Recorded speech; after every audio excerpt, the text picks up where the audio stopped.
How I Prep for My Paintings Before I Actually Start Painting by HotPinkZebraPaper. So the first thing I do is I'm going to start with the sketch that I have in my head, and usually when I'm sketching it doesn't actually turn out the way I envision it, but this is a really good way to start out and have a baseline of what you're looking for and what the idea is you have in your head. And throughout the whole process, this idea can change several times. I know that most of the time my paintings do. So in this video, I know that the idea in my head is to have a bottle that's a nail polish bottle and a fish inside of it. That's my idea. So I'm just going to sketch that out. I know basically what a nail polish bottle looks like, so I'm going to start with that.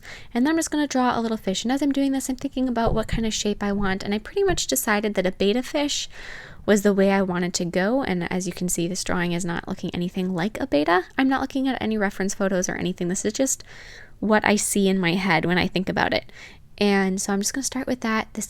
Do this quick. This is not a sped up video at all, so you want this to be quick and easy. And I like to use pen because that way I can't erase, so whatever I have is whatever I have, and I think that's helpful.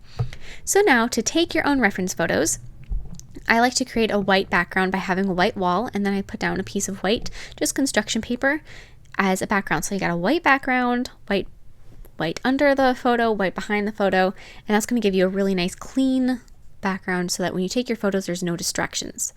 So now I'm just going to take a photo with my phone. Normally I do use the camera, but I'm using that camera to record this video, so I couldn't do it for both. So I'm just going to set it up and take the photos, and as you can see, everything else in the background, like that outlet and around the stool that I am using, you can't see that stuff. It's just the polish bottle, and so there's no problems with that. Taking your own reference photos is a really great way to have your own control over the photos you're getting. You can have the angle you want. You can take multiple angles if you want to. You can take some that are farther away and closer up, and you can really have full control over what you're going to be painting from. And of course, you can also find reference photos. So on the internet, to find them, I like to use a website that's called Pixabay. And the reason I like to use that is because, as you can see right there, they're free, high quality images, which means that there's no copyright on them. You're not going to get in trouble for using them. And so there are other places where you can get free, royalty-free images, but I like to use Pixabay. I find they have a very good variety of photos, and there's a really nice search tool. So for the beginning, when I was searching for stuff, I just typed in betta, and as you can see, you can download the photo so that it's on your computer, which is what I did. You can choose the quality you want as well. And so there was only a couple photos of a betta fish, but I just went through and I looked at lots of images. As you'll see, I typed in different things like purple fish and blue fish and pretty fish, just trying to find different photos, and I ended up going back and just using the one I found in the beginning, which is generally how this goes. The benefit of using a photo that is not your own, that you found on the internet, is that, well, you don't have to get a photo of a betta fish. For me, since I don't own one, I'd have to go to a place that sells them, and I don't know, taking them through the plastic cup, it just wouldn't have quite the feel that a betta in a glass tank that has more space would. And so I wanted to find one that was on the internet because I thought I'd have a little more freedom. And so, plus you're not taking a camera into a pet store and smiling pleasantly at the clerk and saying, I'm just going to take a picture of this fish. I'm all good. I don't need any help. I don't know. Maybe that's fine. Sometimes I feel like that would just be strange, even though I do strange things all the time. I don't know. If I can find a photo on the internet for that particular situation, might as well just go with it. So as you can see, I'm just scrolling through oodles of photos here, trying to find what I was looking for, and then I went back to what I found originally.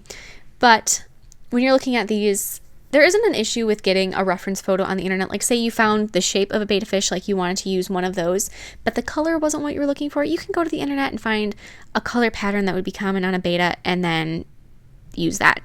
So now, once I have all of my reference photos picked out, so I have a picture of the polish bottle that was empty with clear, it was just rubbing alcohol in it, and my betta picture, as you can see, I'm using my phone and my laptop. I'm going to go through and I'm going to start sketching. And so I've got my canvas all laid out, and I'm using a 2H pencil. You can use, this is a graphite pencil, you can use, I would not go any softer than a 2B.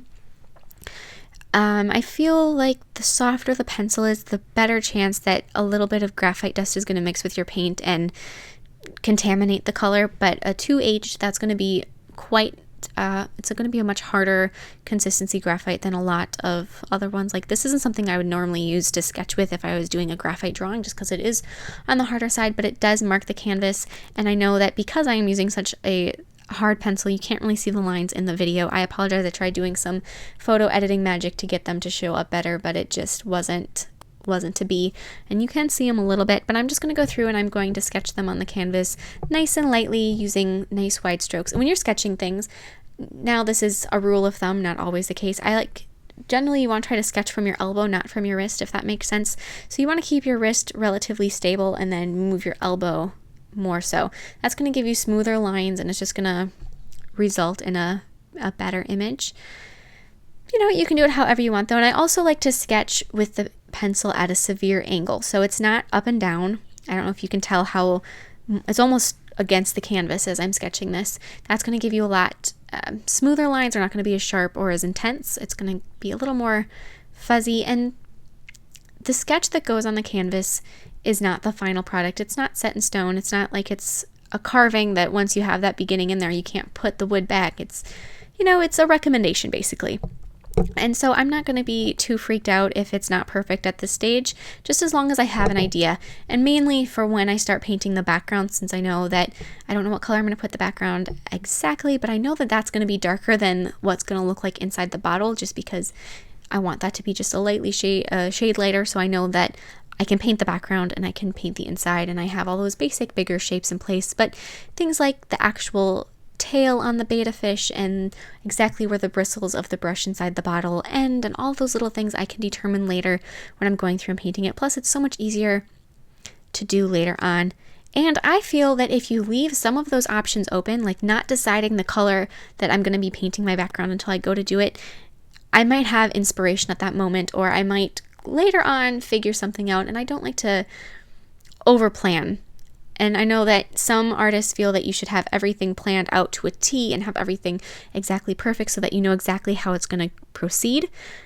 I believe, and this is one of my someone that I consider a mentor, he always says he believes in creative accidents, and I do as well.